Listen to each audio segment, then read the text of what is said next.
Hello, and welcome to the More Great Seats for Kids podcast. I'm your host, Mike Lesczinski, Director of Charter School Information at the State University of New York's Charter Schools Institute. In our first episode, we learned what it takes to start a SUNY Charter School, the nuts and bolts of the application and RFP processes. Today, we'll start a new journey, this one exploring what it takes for a school to become an academic success. But first, some housekeeping. I want to encourage you to subscribe to the show on iTunes, Stitcher, Spotify, wherever it is you get your podcasts. Give us a rating and leave us a review. This will help others in the educational space find us. If you're on social, you can also connect with us on our LinkedIn page. Just search SUNY Charter Schools Institute and join our growing community of educational influencers. And as of this past December, the Institute is also on Twitter. Find us, follow us, share our content, and of course engage with us there at SUNY Charters. That's SUNY Charters. Finally, don't miss our monthly newsletter. You can sign up by visiting our website, newyorkcharters.org. We relaunched this past November, and the feedback so far has been quite positive. Each edition includes an exclusive piece from our Executive Director, Susie Miller-Corello, a spotlight on a high-performing school, and a dive into an important resource, template, or tool that can help board members or school leaders. Now, let's get to the show. Charter schools in New York trade greater operational autonomy for greater accountability for academic outcomes. We call this the Autonomy for Accountability bargain. But what does this look like in practice? Jeff Wasbes, Executive Deputy Director for Accountability at the SUNY Charter Schools Institute, joins us today to discuss the renewal process, the benchmarks, collecting evidence, what it means for a school to be an academic success, and much, much more. It was a really great conversation, and I hope you enjoy it and learn from it as much as I did. So this is a big, wide, far-reaching topic today, renewal and accountability.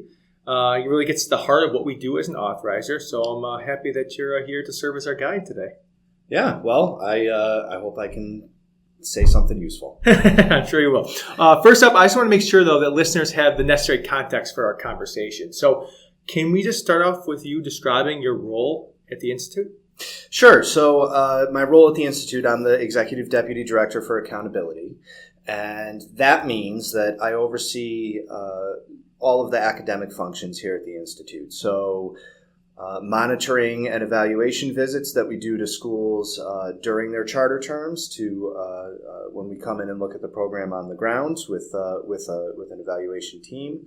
And I also oversee the renewal processes and coordinate that whole process, all of that data collection that leads up to the Institute's reporting and making recommendations on school renewal. So all of that is to say that I coordinate the school program and accountability teams around those important functions, the monitoring and evaluation function and all of the renewal functions at the Institute, and try to do that in a way that meets the needs of both the Charter Schools Act and that meets the needs of our trustees by way of the standards for renewal that the trustees set forth in the benchmarks for renewal and in the trustees' policies. You're not doing that by yourself, though. You have a team of people. I have a fantastic team of people. I have a great team that I work with to oversee both the qualitative work, the work on the ground in visiting schools and collecting information about how well schools are implementing and executing the programs every day in schools throughout the state, and a team of folks who work on the quantitative analyses of different measures of student achievement and different measures of school achievement on the quantitative side, on the accountability side of that coin. So it's sort of two functions within that renewal and monitoring and evaluation process that happens here at the Institute. Good. So let's start to explore the trustees' policies, the renewal benchmarks, how they intersect, and how they mandate your work. Yeah, that's the question that's at the core of the work that I do here and the work that the whole team does here at the Institute. And, when I say that it's at the core, that what I mean is that really embodies the autonomy for accountability bargain here. So it's those documents that set forth the deal where schools can have certain regulatory freedoms and freedoms from certain rules that traditional district schools need to follow in exchange for having a high bar for performance and for accountability. That bar for performance and accountability is really set forth in the trustees' benchmarks. Those benchmarks, that document describes the expectations for renewal. It's inclusive of standards for accountability. It's inclusive of standards for the program on the ground, for a school's organizational viability, and for a school's fiscal health. And so those benchmarks really set forth not just the criteria, but also the questions that schools need to be able to answer in the renewal process, which is to say, is the school an academic success?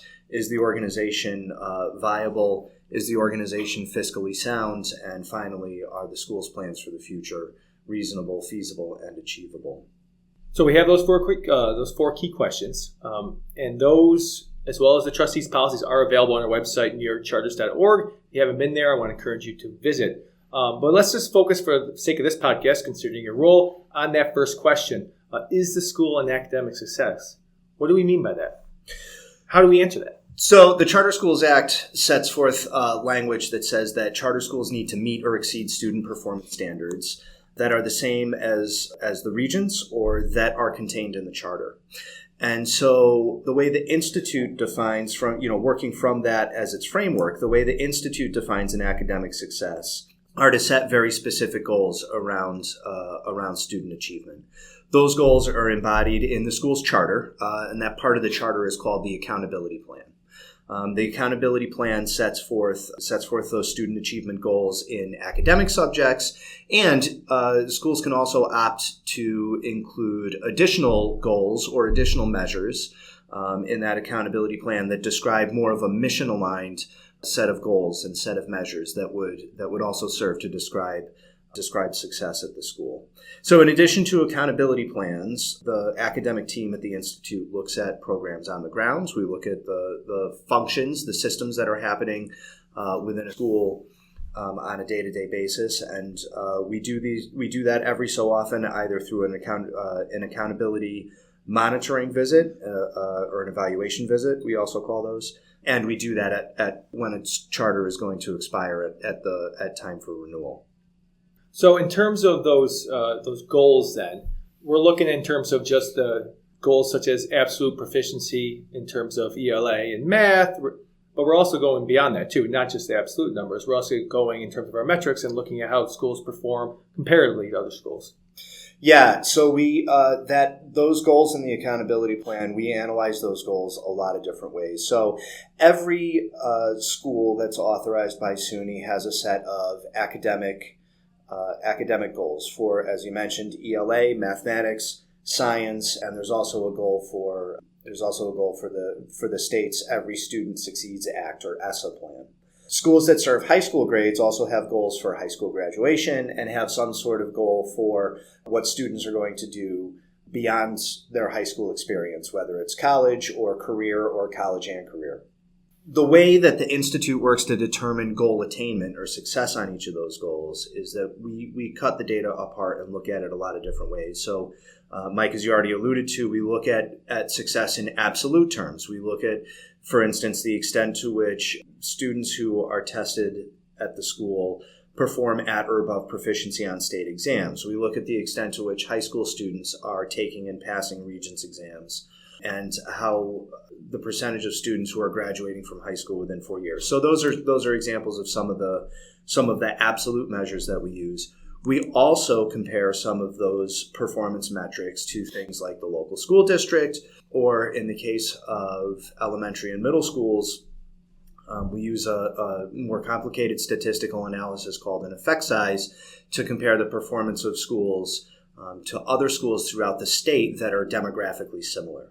The third and important way that we cut those data is that we look at the growth in achievement that schools are able to post from year to year.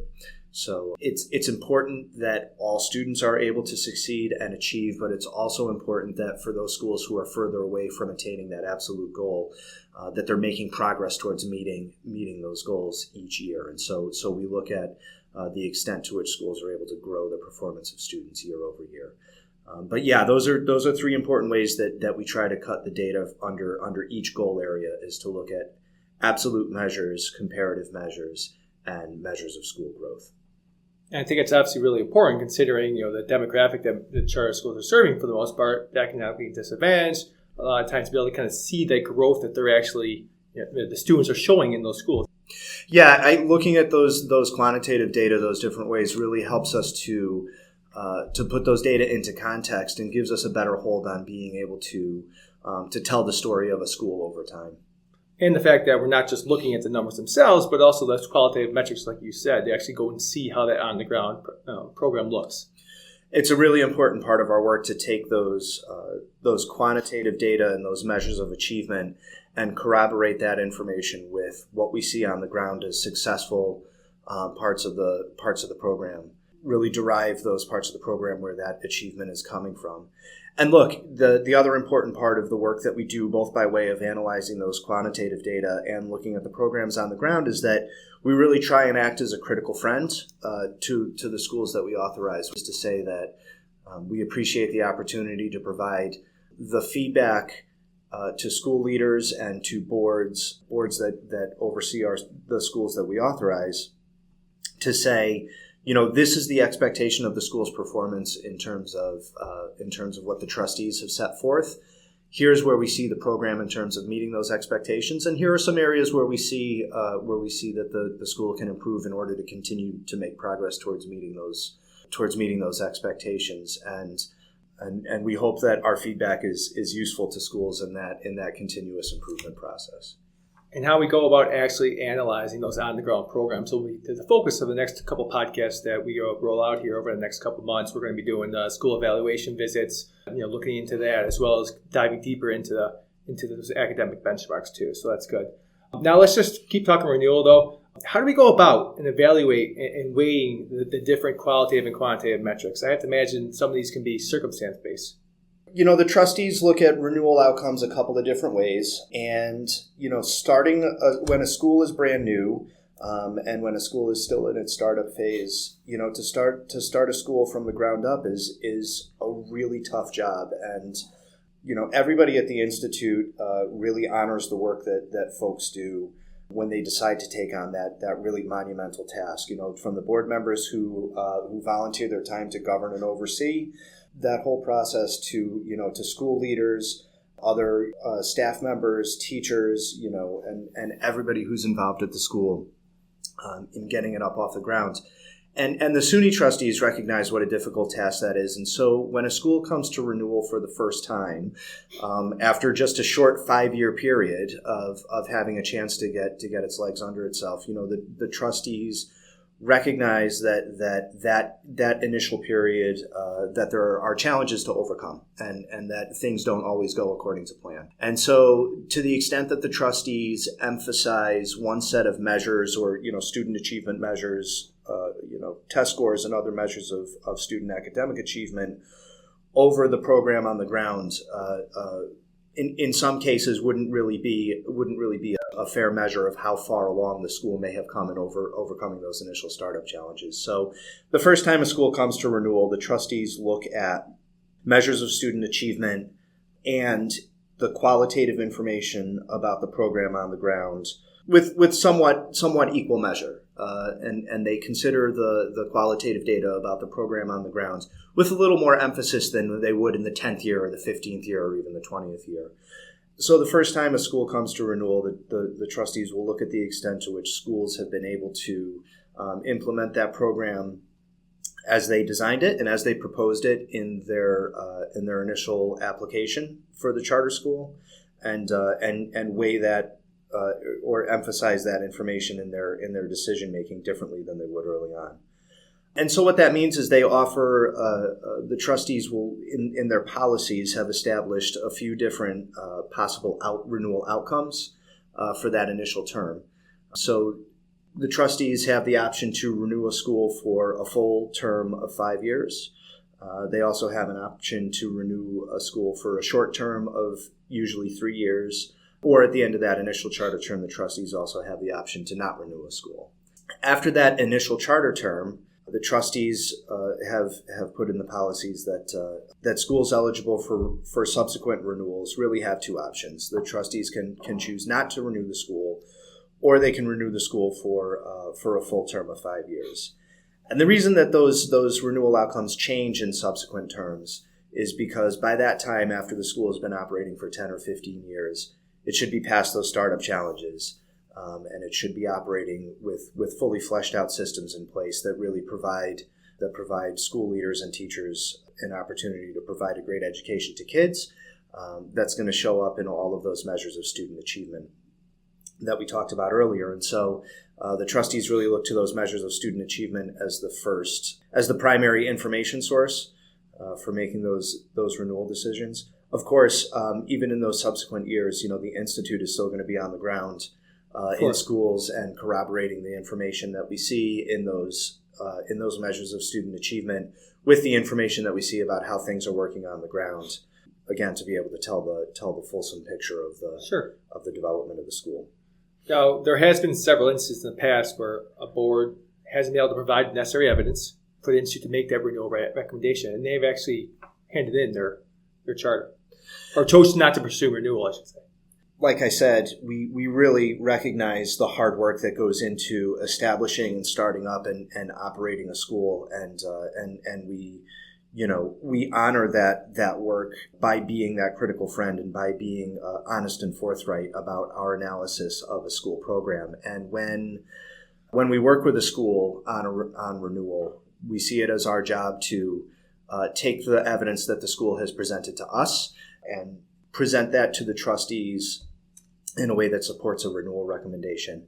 And when we don't have that evidence, we've had several cases in the past where the school board has made a very difficult decision, either not to pursue renewal, effectively to turn in the charter at the expiration of the charter term. And that's one of the most difficult decisions you can make. However, they're obviously putting the needs of the students ahead of that. So that's to be commended. Such a difficult decision, and absolutely is to be commended, and really speaks to the dedication that those adults have for the kids at the school and for the kids in the district, to say, we had, to recognize that it's such a hopeful thing to start up a school, and to recognize that the school isn't living up to the promises that it made in terms of serving kids is a really difficult thing to do, but one that we find is really honorable and necessary when it does happen. So to finish up, one of the main reasons why we started this podcast was we wanted to turn it into a resource and a guide for our current and prospective charter school leaders. So what advice, best practice do you want to share with listeners today when it comes to renewal and accountability? What do you want their takeaway to be from this podcast to help them as they gear up for the renewal year? So the piece of advice that I would give is that, early on, new schools need to start thinking about making the case for renewal. Established schools need to think about, what's that evidence that we need to collect that tells the entire story of all of the strengths of our program. And whether it's a new school or it's a school that's been around for a while and has been established for a few years, schools really need to think about how they're collecting, sorting, organizing, and then telling the story using that data to demonstrate all the great successes of the school, be they academic successes, be they, student character development, social emotional learning successes, successes that tie into the mission of the school and the reason that the school was founded in the first place. But really to think systematically about how to collect that data and then turn that data into information and turn that information into the story that supports all the great work that schools are doing for kids across the state, and so that we can use that to make a good, strong case for a positive renewal recommendation to the SUNY. Yeah, that's a great point. Anecdotes are very powerful. We use them every single day, but at the end of the day, you need to be able to kind of showcase, those measurables, the data that what you're doing is benefiting all students. So, Jeff, thank you very much for joining us here today. Thanks, Mike. It was a lot of fun.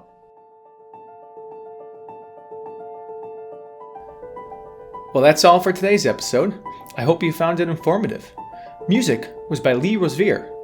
If you liked the show, again, please give us a rating and a review on iTunes, and share this episode with your friends. anyone interested in these type of educational issues. And if you're on Twitter, give us a follow at SUNY Charters and tweet us your feedback using the hashtag #MoreGreatSeatsForKids. Thanks again.